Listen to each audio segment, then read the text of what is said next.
Selamlar ve sevgiler dikiş sınıfından ben Sibel hocanız. Şimdi sizlerle beraber şu üzerinde görmüş olduğunuz elbiseyi dikeceğiz. Hadi şimdi dikişe.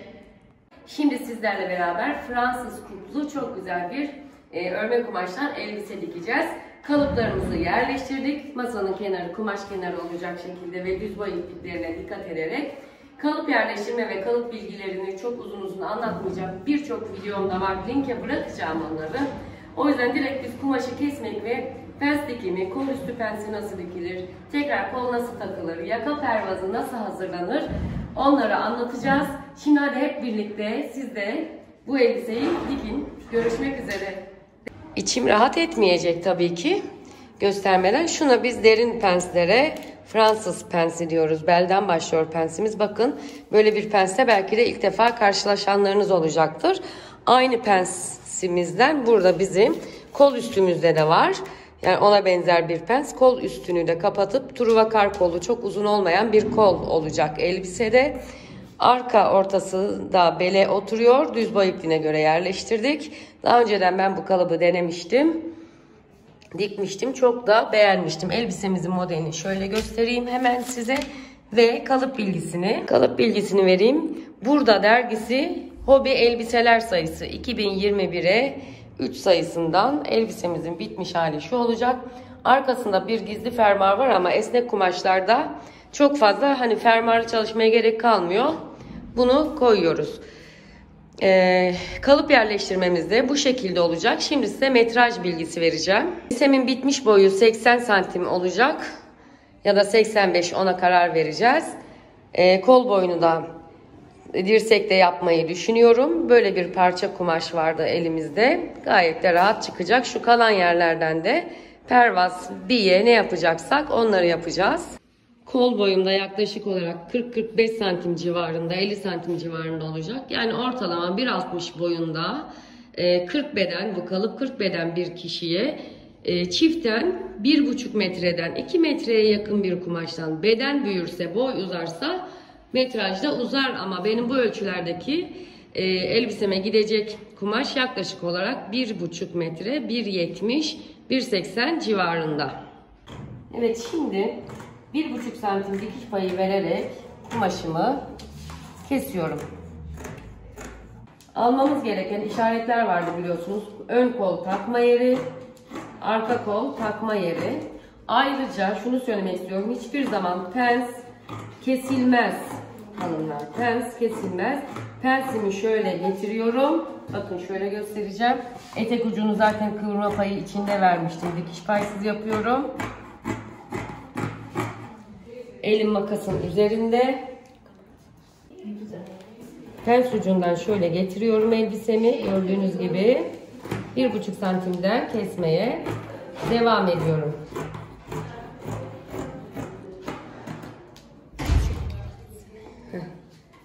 Şu işareti sabun işaretiyle alacağım. Arka ortamda yakamı gene 1,5 santimden, omzu 1,5 santimden kesiyorum.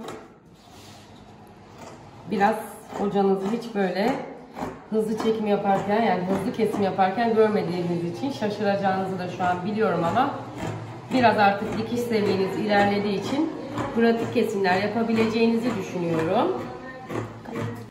Bakın arkada da düz değil, şu belde bir kavis var, kalçaya doğru genişleyen bir arka ortamız var. Beli oturuyor. Özellikle bel çukuru olan, beliyle ilgili işte elbiseleri oturtmakta zorlanan, belinde kotluk ve bolluk yapılan modellerde bunu rahatlıkla kullanabiliriz. Kolu kesiyorum.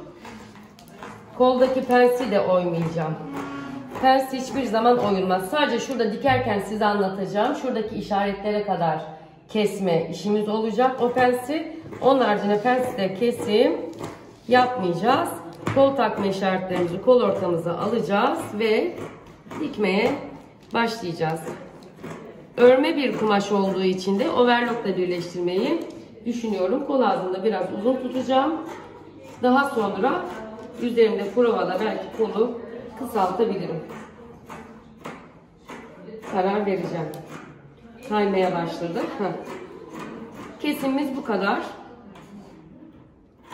Pens işaretimizi, ön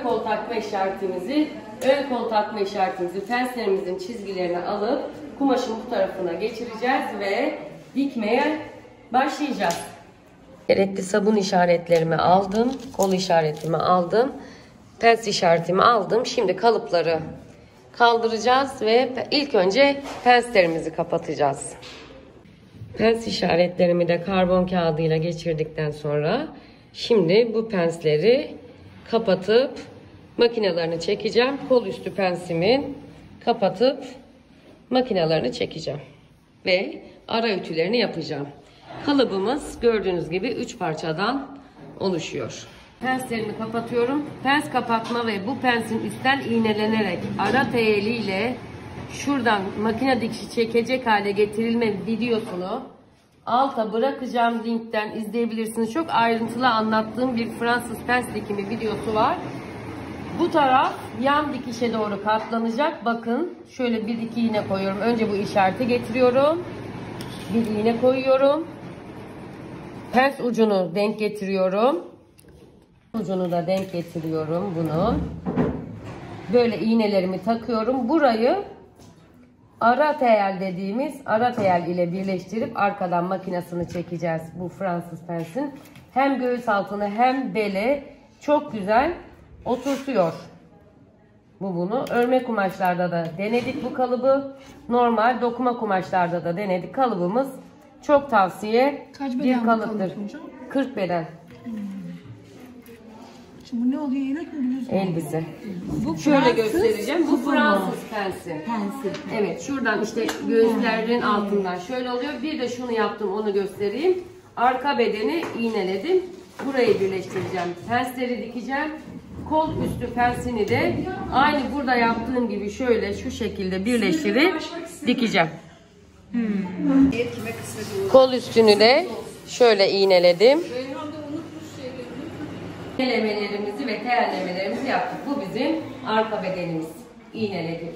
Kollarımızın üst penslerini yaptık. Kolumuzun duruşunu şu şekilde görebilirsiniz.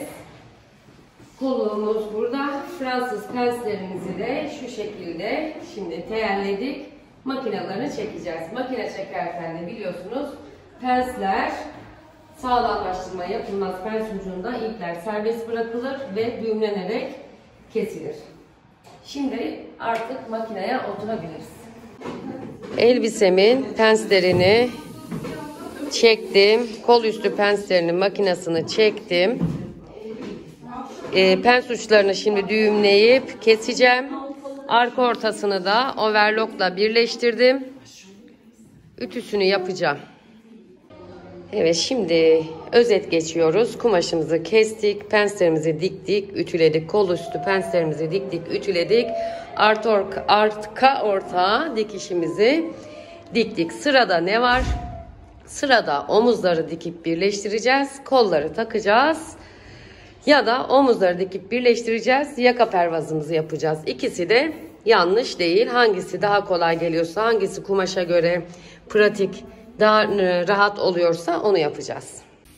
İki omuz dikişlerini iğneledim. Overlockla birleştireceğim. Omuzlarımızı diktik, birleştirdik, ütüledik. Şimdi pervaz kalıbımızla pervazımızı keseceğiz. Kumaş katı, arka ortası düz boy iplik, şuraya dikiş payı vereceğim. Gene bu elbisenin pervaz kalıbının çıkarılması ile ilgili aşağıya link bırakmıştım ya. O linkte pervaz kalıbını nasıl çıkarıyoruz? Oradan izleyebilirsiniz. Hem biraz ribana mantığına göre hem de biraz pervaz çıkarma mantığına göre yapacağız. İki tekniği birleştireceğiz. Evet, pervaz kalıbımızı çıkardık. Ama kestik. Bu şekilde göstereyim size. Omuzlar, ön ortası kumaş katı, arka ortası açık olacak şekilde pervazımızı şimdi önden arkaya doğru dikeceğiz. Pervaz kalıbımız budur. Pervaz parçasını kestim. Bu pervaz parçasını yüzü yüzüne bakacak şekilde omuz dikişlerine ön ortasına denk gelecek şekilde buradan iğneleyeceğim.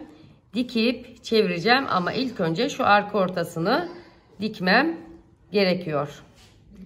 denk gelen yerini buluyorum. Şuradan bir düz makine çekeceğim. Arka ortasının denk gelen yeri şurası oldu. Şuraya bir düz dikiş dikeceğim. Dikişimi ikiye açıp ütüleyeceğim. Payını incelteceğim tabii bir de.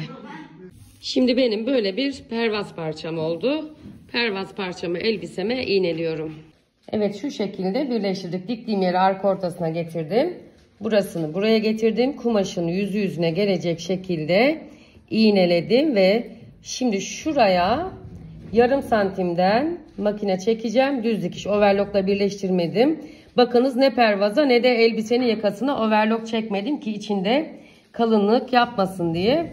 Overlocksuz zaten bunu şimdi pervazla temizleyeceğiz. Makinesini çekip payını düzeltip bu tarafa çevirdiğimde bir yakam olmuş olacak.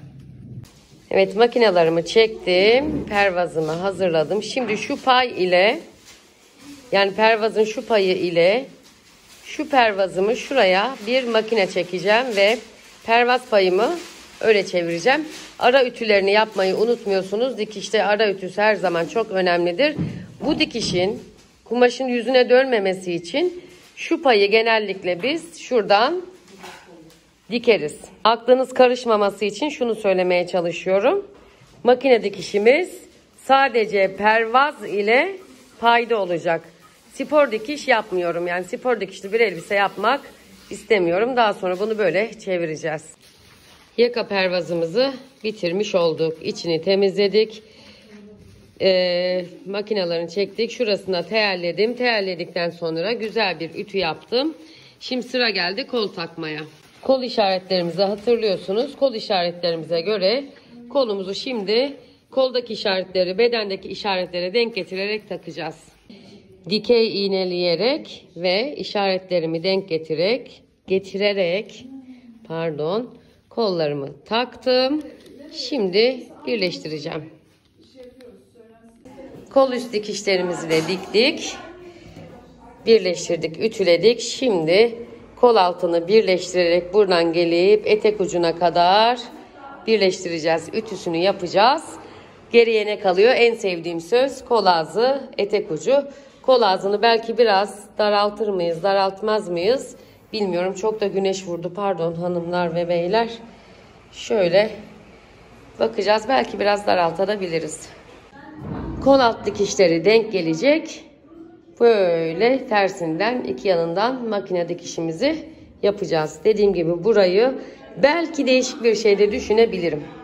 Evet, şimdi şöyle bir elbisemizi kontrol ediyoruz. Eksik gedik bir yeri var mı? Mankenin biraz tabii küçük beden olarak. Şöyle elbise büyük.